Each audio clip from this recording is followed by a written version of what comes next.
Sebelum saya masuk materi, saya ingin sedikit bercerita sejarah berdirinya pengobatan holistik dan apa sebenarnya pengobatan holistik. Istilah pengobatan holistik atau metode holistik pertama kali disampaikan oleh Dr. Christian Smoot tahun 1929. Sudah cukup lama sebetulnya. Tapi pada saat itu metode holistik itu sempat terbenam.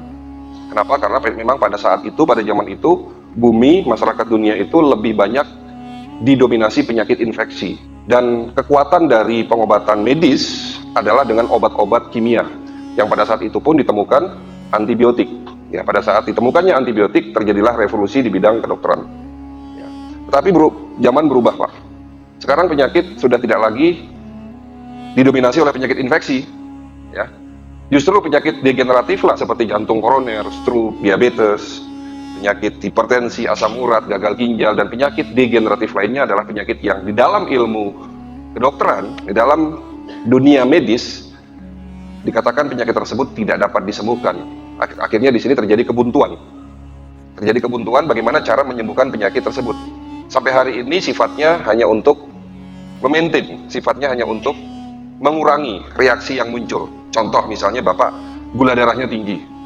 Obat oral antidiabetik atau insulin yang mungkin Bapak minum dan Bapak suntik setiap hari, itu fungsinya hanya untuk nurunin gula, bukan untuk menyembuhkan penyakit diabetes itu sendiri. Begitu juga penyakit hipertensi, asam urat, dan lain-lain.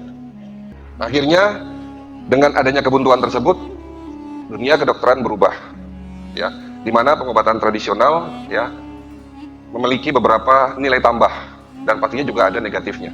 Ya, oleh karena itu yang baik-baik kita ambil, yang dari medis dan dari tradisional kita ambil, ya disinilah muncul sebuah metode yang sekarang ini dikembangkan di Eropa, di Amerika, di Jepang, di Korea, di China, dan menjadi pengobatan yang lebih dapat diterima karena menggabungkan dari kedua ilmu tersebut, medis dan tradisional, yang tentunya didukung dengan teknologi. Dan alhamdulillah, ya, terjawab atas pertanyaan, apa benar penyakit diabetes adalah penyakit yang tidak dapat disembuhkan?